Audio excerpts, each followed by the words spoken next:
रात का समय था, आसमान पर काले बादल छाए हुए थे और राजकुमार अपने कमरे में अपने बिस्तर पर बस इधर उधर करवटें बदल रहा था। उसको नींद नहीं आ रही थी। वो तेज तेज सांसें ले रहा था। उसके फेरोमोन्स उसके चारों ओर फैले हुए थे और अचानक से उसे याद आते हैं कुछ लम्हे ड्यूक एंड्रिस के साथ गुजारी हुई रात के, जिसमें वो एंड्रिस के साथ हम बिस्तर हो रहा है। वो मन में कहता है, क्या मेरी हीट साइकिल शुरू होने वाली है? राजकुमार कांप रहा था, उसको पसीना आ रहा था। वो चिढ़कर नींद में ही बड़बड़ाते हुए कहता है, इससे पहले कि देर हो जाए मुझे उसको पहले से ही बता देना चाहिए। राजकुमार को अपनी ही बात सुनकर झटका लगता है। वो तुरंत नींद से जाग जाता है और कहता है, ये मैं क्या सोच रहा हूँ? नहीं, बिल्कुल नहीं, मैं ये दोबारा कभी नहीं करूँगा और ऐसा कुछ होने से पहले ही मैं डील पक्की कर लेता हूँ। राजकुमार उठकर बैठ जाता है और वो मास्टिल के साथ होने वाली डील के बारे में बात कर रहा था। राजकुमार काले कपड़े पहनकर छुपकर सबसे नजरें बचाते हुए अपने महल से बाहर निकलते हुए मन में कहता है, मेरा शरीर थोड़ी देर और ये सब कुछ सहन कर ही देगा।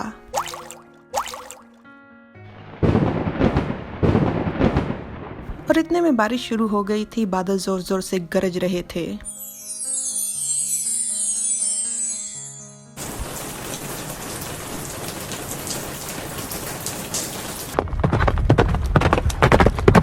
राजकुमार अपने घोड़े पर सवार होकर पहुंचा था उस होटल में जिसमें मास्टर रुका हुआ है और उसके पहुंचने से पहले ही बारिश शुरू हो गई थी और वो भी बहुत तेज। राजकुमार मन में कहता है, यहाँ पर इतना अंधेरा क्यों है? क्या यहाँ पर कोई भी नहीं? क्या उसने अपना रहने का ठिकाना बदल दिया?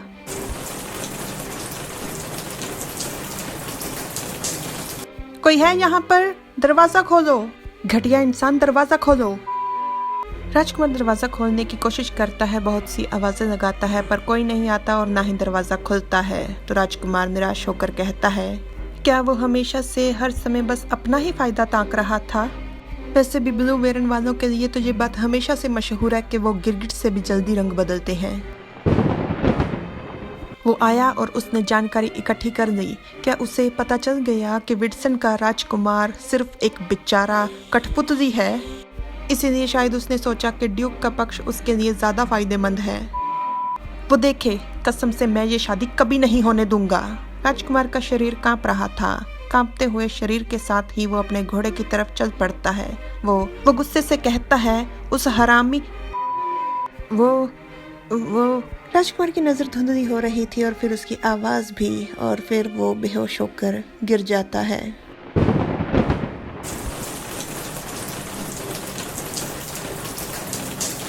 राजकुमार का घोड़ा उसके पास खड़ा उसे देख रहा था। अगले दृश्य में हमें एक कमरा नजर आता है जिसके बिस्तर में राजकुमार सोया हुआ है। अचानक से उसकी नींद खुलती है तो वो उठने की कोशिश करता है तो उसके सीने पर कोई हाथ रखकर कहता है, युवराज, अगर आप मेरी माने तो आप ऐसे ही लेटे रहें। राजकुमार बिना आंखें खोले ही कहता है, क्यों? ये आवाज और हाथ मास्टर के थे। वो राजकुमार से कहता है, क्योंकि युवराज, इस समय आपने कुछ भी नहीं पहना। और ये बात सुनकर राजकुमार की आंखें खुली की खुली रह जाती हैं।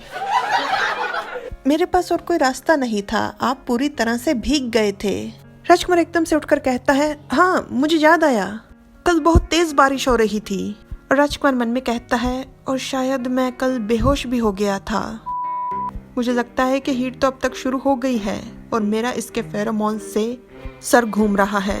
राजकुमार कहता है, मेरे कपड़े कहाँ हैं? मास्टर कहता है, मैंने अपने सेवकों से कहा है कि वो आपके कपड़ों को साफ कर दें, पर अभी भी आपके कपड़े सूखे नहीं।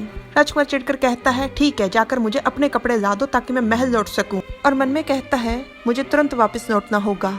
मास्टर कहता है, बहुत देर हो चुकी है। और ये बात सुन राजकुमार चौंक कर उसकी तरफ देख कहता है, क्या? तो मास्टर कहता है, युवराज, हीट शुरू हो चुकी है, वापस लौटने से अब कुछ भी नहीं बदलने वाला। राजकुमार चिढ़कर कहता है, तुम तो ऐसे बात कर रहे हो जैसे तुम बहुत जानते हो। मास्टर कहता है, या फिर आप अपनी हीट अपने छाप वाले साथी के साथ गुजारना चाहते हैं? और ये मैं पूरे विश्वास के साथ कह सकता हूँ, आप ऐसा तो बिल्कुल नहीं चाहते। अगर आपको उनका साथ पसंद होता तो आप कभी भी छाप तोड़ने की कोशिश करते ही ना।